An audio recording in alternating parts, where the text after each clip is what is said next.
Kia ora, this is Liz. Welcome to Dames Ablaze. If you're new to the channel, can I suggest you go look at the intro video so you know what's going on. If you're not new to the channel, you'll know what's going on, so grab your Bible so we can dig on in. Today we are looking at John chapter 6, verses 12 to 13. I'll read them to you now. So when they were filled, he said to his disciples, "Gather up the fragments that remain so that nothing is lost." Therefore they gathered them up and filled 12 baskets with the fragments of the 5 barley loaves which were left over by those who had eaten. So when they were filled, so there's no want left, they're all full. From 5 loaves and 2 fish, Jesus has completely satisfied 5,000 men plus who knows how many women and children. Sounds like an image of paradise to me. They're all full, they're all happy. Jesus has performed a massive miracle and fed them all, and you'd think that would be enough. But wait, there's more. Despite all those people being fed, there is some left over, and these aren't just crumbs on the ground. Jesus calls them fragments. The word for that describes a broken piece. All of the Gospels tell you there are broken pieces. Mark even tells you it includes the fish. Not only then are the people full, but there's actually got some left. All of the other Gospels tell you that the disciples gathered these fragments up, but only John tells you that it is Jesus that directs them to do so. He says, "Gather up the fragments that remain so that nothing is lost." It is Jesus who does not want to see any of this miracle go to waste. Gather up the fragments that remain, he said. So the original language doesn't use the word remain. Instead, it is a phrase having been over and above. Over and above, abounding, overflowing, it's a sign of the abundance of God. He doesn't just give what we need, but gives surplus to requirements. He could have just given us one nut tree and one fruit tree in the garden to eat from, but he doesn't. There are many trees in the garden. He could have given us one type of flower or one colour of flower, but he didn't. As of today, there are over 300,000 different types of flowers. That's a lot of variety for a plant that doesn't do a heck of a lot. When Cain got angry with Abel because it appeared that God had favoured him, God says to him, "If you do well, will you not be accepted?" There was more than enough acceptance to go around. But Cain didn't see it that way. Cain thought that God's acceptance was limited. But God's acceptance is not limited. There is not a limited supply. Jesus says, "Gather up the fragments so that nothing, not any one thing is lost." Now, many translations have wasted here instead of lost, and I'd say that's a better use of the word, because the word in Greek means to destroy or destroy utterly. It's usually used in connection with death, ruin, and destruction, which seems a little, I don't know, extreme for some fragments of bread and bits of fish.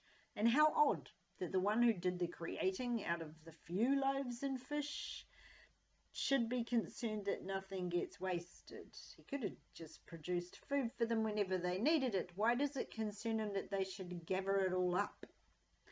Well, it's about a remnant. When Joseph finally breaks down in front of his brothers, when he finally reveals who he is, he says, "I am Joseph, your brother, the one you sold into Egypt. And now, do not be distressed or angry with yourselves that you sold me into this place, because it was to save the lives that God sent me before you.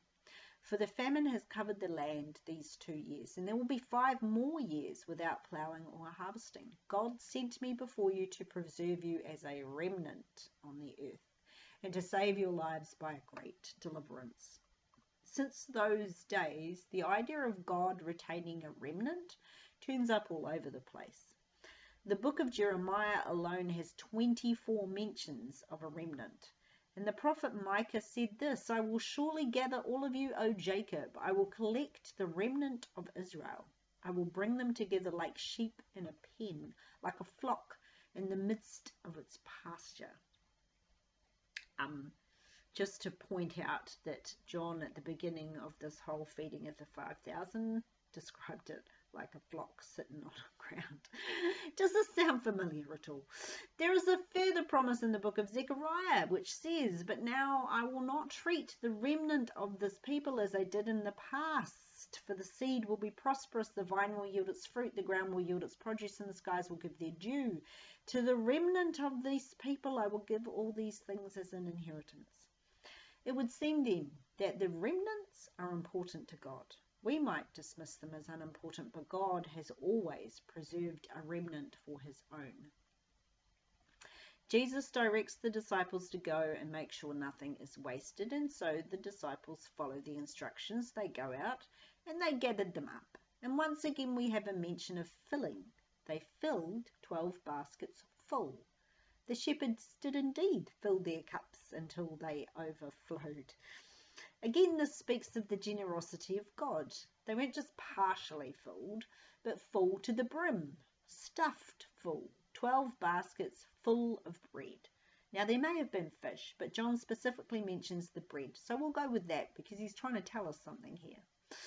The baskets are described in two different ways by the commentators, right? Most of them call it a smallish basket that was commonly carried for food, but there are a few who said it was a large basket. Now, I'm going to lean on the small basket because the Greek word describes a wicker basket such as was carried by Jews for food, which sounds a bit like a lunch pail to me. Quite a different receptacle than the one mentioned in the feeding of the 4,000. That was both in Matthew and Mark. This was a different mass feeding, right? We've spoken about it before, so I'm not going to head down that rabbit hole again. Suffice to say, there are many markers that make it obvious that this one is a second mass feeding. So in that feeding, recorded in Matthew and Mark, the basket is a different Greek word, and it describes a tightly wound or plaited basket or a hamper, which sounds the same, but it's actually the same type of basket that was used for lowering Paul down from the window in the book of Acts. So it can't be just a lunch pail, right? It's got to be bigger than that. So there are 12 of these lunch sack baskets available to be filled to the disciples, which tells you what, right? Well, that each of the disciples had one for carrying food, and they are now amply supplied with food. Is that cool or what? It also tells you other things, but we're going to look at the practical application for the moment. There are 12 disciples. They are now supplied with food, which will probably suffice for a few days, which is pretty convenient when you think about it. The miracle provided for all that was sitting there with just enough left over to keep supplying his disciples for a couple of days, which, if nothing else, will give them a rest from having to worry about food. Because remember why they were in this remote spot in the first place.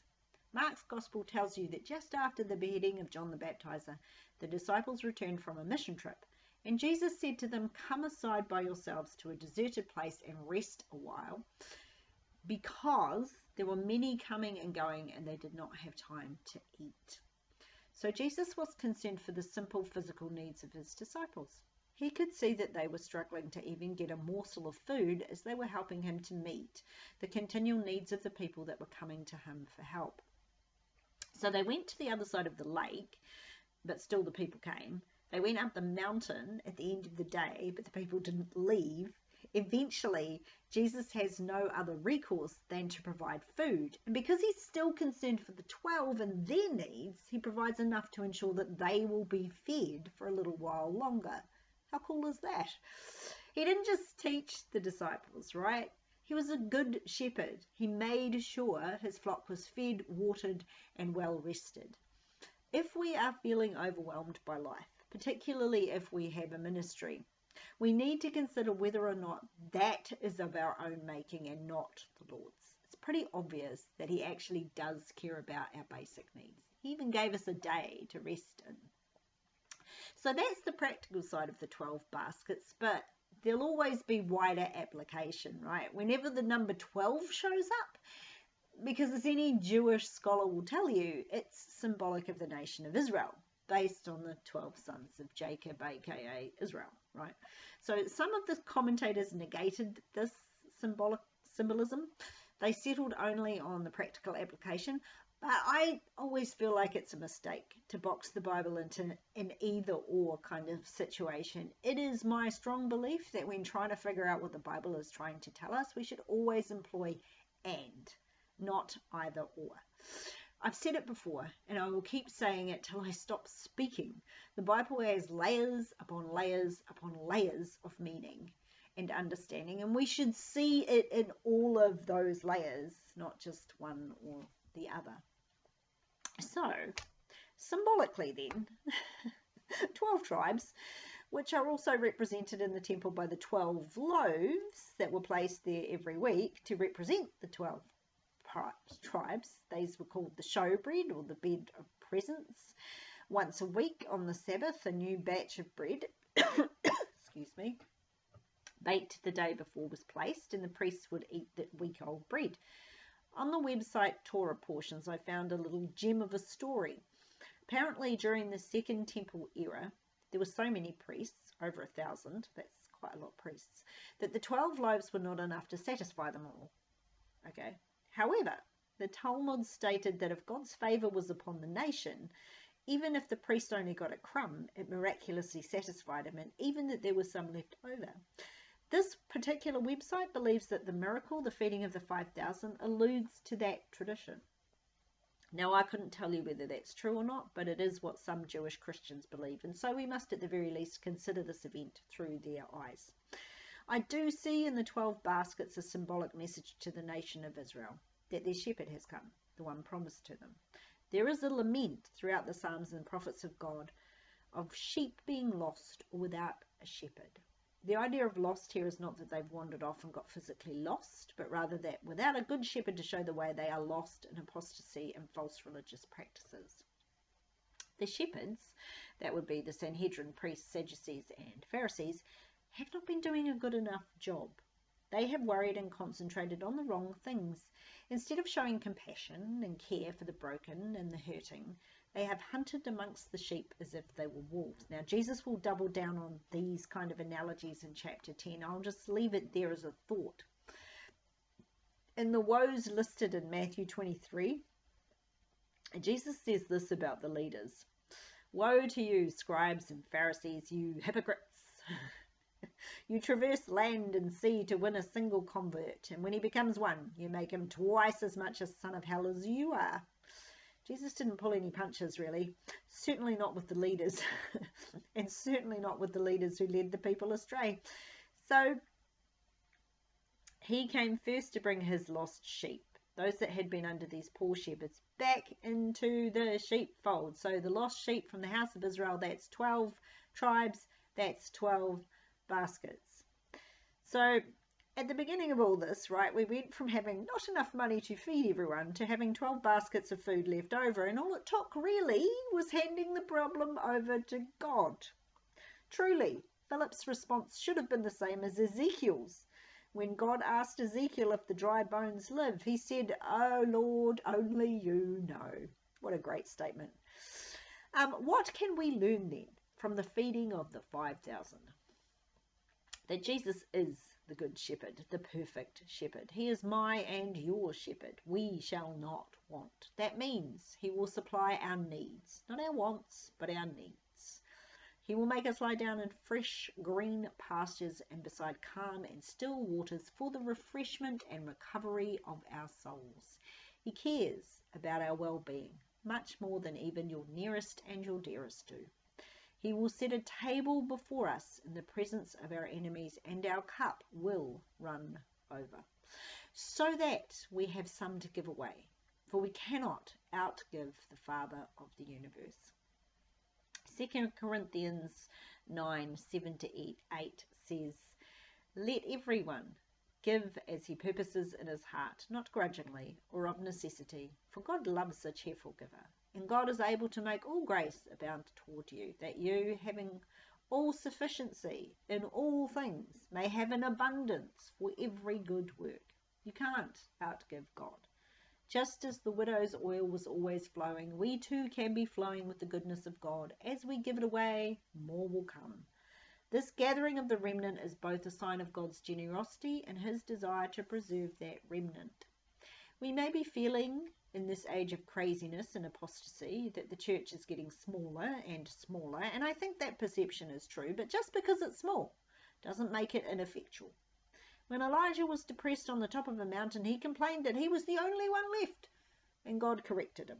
I have reserved 7,000, says God, who have not kissed the knees of Baal.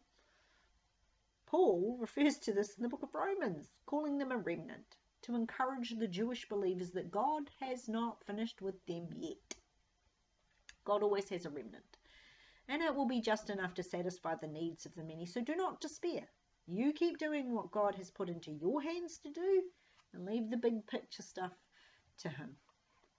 And that is all I have for you this week. I pray blessings upon you and your household and your endeavours. And I look forward to seeing you again next week. Ka kite anō.